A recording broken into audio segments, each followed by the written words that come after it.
Hello गते को सनाम को सगुन जोहार अड़ी दुख सला तिहिना नोआ वीडियो रे आपे सनाम को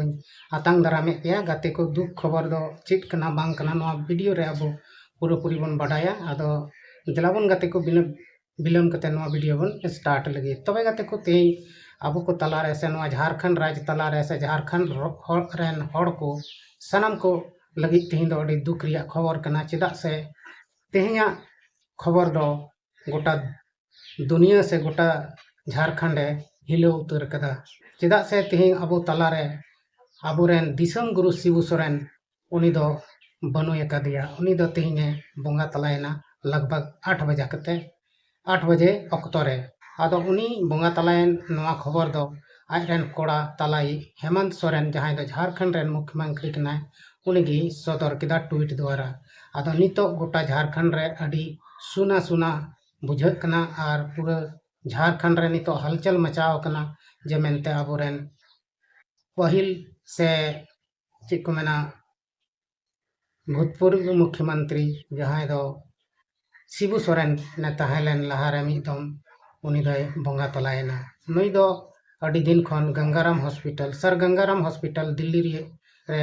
भर्ती तहलना और उनी दो किडनी रे इन्फेक्शन होयन तया और उना तिगे उनी दो बोंगा तला उतरना आदो गते को सरीगी उनिया उम्र हो 81 साल होय कान तया आदो उनिया कुरुमुटु से उनी नोआ झारखंड दिसम रे अनुसूचित जनजाति से आदिवासी को लगी अडी अटे कमी कदा चेदा से उनी दो आंदोलन कदाय और आंदोलन कते उनी दो नोआ झारखंड राज्य अलग केदा उनी जहां पार्टी बनाव का झारखंड मुक्ति मोर्चा ओना रे नितो आयरन कोड़ा तलाई उनी मुख्यमंत्री बनाव कना आदो अडी मौज गी कमिलदा अडी भागी कमिलदा गते को और उनी दो झारखंड रेन हड़ को लगी अडी मौज की कमी का तहनाय और सरीगे एंते आयमा दिने जीव तहना और आज जीव तहन रे आयमा लेकाना झारखंड रेन हड़ को लगी कुरुमुटु कदा से कमी कदा और नोंकाते उनी दो अडी भागी गे कमी कदा और नितो उनिया आत्मा दो हड़म खन उडुकेन तया और उनी दो नोआ धूड़ी धरती दो हमेशा लगी से जायजुग लगी बगी उतर दा और दो उनी सला न्यापाम से रोपड़ दो बांग होई दाड़ेया आदो उनिया जहां कमी मेना जे कमी ले ओना दो नोआ धरती तहन भर उनिया दो पासे तहन ताय गया चेदा अबो कोगे उनिया जहां कमी होराय कमी अटो का ओना को नेल कते से उनिया ओना कमी को अडी तिना भागी तया ओना को दिसते शिबू सोरेन हो हमेशा बन दिसय गया मेनखान तिहिं अबो तलारे उनी दो बनु कदिया ओनाते उनको ओड़ा रेन उनको परिवार रेन से सनाम हड़ बहुत दुख रे हेना को झारखंड मुक्ति मोर्चा पार्टी रेन हड़ सनाम हड़ अडी दुख रे हेना को चेदा से उनी दो पार्टी रेन बाबाय तहलना और सनाम हड़ उनी दो बाबा गे को मेताय कान थेना लहा जखन दाड़े तहलना उन वक्त रे दो दिसम गुरु को मेताय कान थेना ओना कते बाद दो हेमंत सोरेन जखन मुख्यमंत्री बनावनाय से उनी हारा बुरुयना उनी पार्टी संभाय दुरना तब खन उनी दो बाबा मेन कते को मेताय कान थेना आदो सरीगे उनी दो सनाम हड़ रेन बाबा गे तय कना एंते उनिया उम्र रेन पासे अडी कम से नहीं के बराबर गे झारखंड मुक्ति मोर्चा रे से नोआ क्षेत्र करे मेना को हड़ दो चेदा से उनी सा जहां को आंदोलन लेदा को जहां आज ग्रुप रेन से आज तुर को तहलना उनको दो नहीं के बराबर मेना को बनु को चेदा से आंदोलन दो अंते आयमा हड़ को आंदोलन लेदा कोड़ा को दाड़े हड़ को तहलना जुवन को आदो उनको को दो मेना को गया मेनखा आया उम्र रेन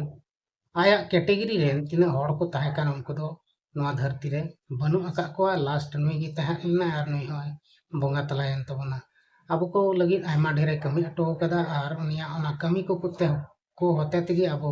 अड़ी आट बन दिसई दी कना और जायजुग हबी नोंका गे बन दिसईया ना आदो गते को नोआ धरती रे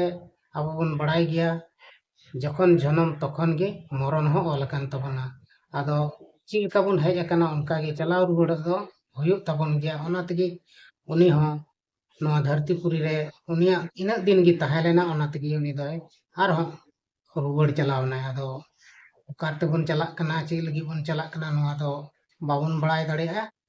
अडी हड़ आयमा लेका को रोड़ा मेनखान अब दो बाबन बड़ाया ओंडे को चलाव कते अकोय हो बाको रुवाड़ कना जे जहां मेनते सच्चाई कथाए लई दाड़े किया मेनते मेनखान जाय हो ᱟᱵᱚ ᱵᱚᱱ ᱧᱮᱞ ᱠᱮᱫᱮᱭᱟ ᱥᱤᱵᱩ ᱥᱚᱨᱮᱱ ᱟᱹᱰᱤ ᱫᱤᱱ ᱜᱮ ᱡᱤᱣᱮᱫ ᱛᱟᱦᱮᱸ ᱞᱮᱱᱟ ᱟᱨ ᱟᱭᱢᱟ ᱞᱮᱠᱟᱱᱟᱜ ᱞᱟᱹᱴᱩ ᱞᱟᱹᱴᱩ ᱠᱟᱹᱢᱤ ᱦᱚᱸᱭ ᱠᱟᱹᱢᱤ ᱦᱚᱴᱚ ᱟᱠᱟᱫᱟ ᱟᱨ ᱛᱮᱦᱮᱧ ᱩᱱᱤᱭᱟᱜ ᱠᱟᱹᱢᱤ ᱠᱚ ᱤᱭᱟᱹ ᱛᱮᱜᱮ ᱟᱵᱚ ᱦᱚᱠ ᱥᱮ ᱚᱫᱷᱤᱠᱟর ᱵᱚᱱ ᱧᱟᱢ ᱟᱠᱟᱫᱟ ᱟᱨ ᱧᱟᱢ ᱠᱟᱛᱮ ᱟᱵᱚ ᱫᱚ ᱟᱹᱰᱤ ᱢᱚᱡᱽ ᱜᱮᱵᱚᱱ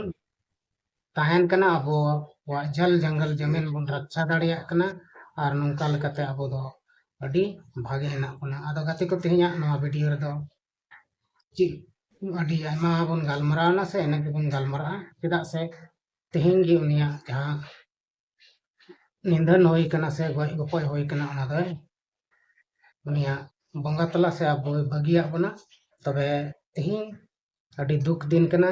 ᱦᱩᱭ ᱫᱟᱲᱮᱭᱟᱜᱼᱟ ᱛᱮᱦᱮᱧ ᱫᱚ ᱩᱱᱤᱭᱟᱜ ᱠᱟᱨᱭᱚᱠᱨᱚᱢ ᱵᱟᱝ ᱦᱩᱭᱩᱜ ᱛᱟᱭᱟ ᱜᱟᱯᱟ ᱥᱮᱫ ᱜᱮ ᱱᱟᱦᱟᱜ ᱦᱩᱭᱩᱜᱼᱟ ᱛᱚ ᱚᱱᱟ ᱠᱚᱦᱚᱸ ᱵᱚᱱ ᱧᱮᱞᱟ ᱪᱮᱫ ᱞᱮᱠᱟ ᱚᱠᱟ ᱠᱚᱨᱮ ᱠᱚ ᱪᱮᱫ ᱞᱮᱠᱟ ᱚᱠᱟ ᱨᱮᱠᱚ ᱫᱚᱦᱚᱭᱮᱫᱮ ᱠᱟᱱᱟ ᱚᱠᱟ ᱨᱮᱠᱚ ᱵᱟᱭᱮ ᱠᱟᱱᱟ ᱱᱚᱣᱟ ᱠᱚ ᱵᱷᱤᱰᱤᱭᱳ ᱨᱮᱵᱚᱱ ᱧᱮᱞᱟ ᱟᱫᱚ ᱢᱟᱱᱣᱟ ᱡᱩᱰᱤᱥᱤ ᱤᱭᱩᱴᱩᱵᱽ ᱪᱮᱱᱮᱞ ᱡᱟᱦᱟᱸᱭ ᱵᱚᱭᱦᱟ ᱢᱤᱥᱨᱟ ᱠᱚ ᱵᱟᱯᱮ ᱥᱟᱵᱥᱠᱨᱟᱭᱤᱵ ᱠᱟᱜ ᱠᱷᱟᱡ ᱥᱟᱵᱥᱠᱨᱟᱭᱤᱵ ᱠᱟᱛᱮ ᱫᱚᱦᱚᱭ ᱛᱟᱵᱚᱱ ᱯᱮ ᱟᱨ ᱱᱚᱣᱟ वीडियो रे जैसे कि वीडियो डालाय आपे ठेन नोटिफिकेशन सेटेर गोदोआ आदो दिलाबन तबे तेहኛᱜ नोवा वीडियो इनका गेबन गालमाराग कना मा तबे सनाम कोगे आरहाम मुचाद जोहार।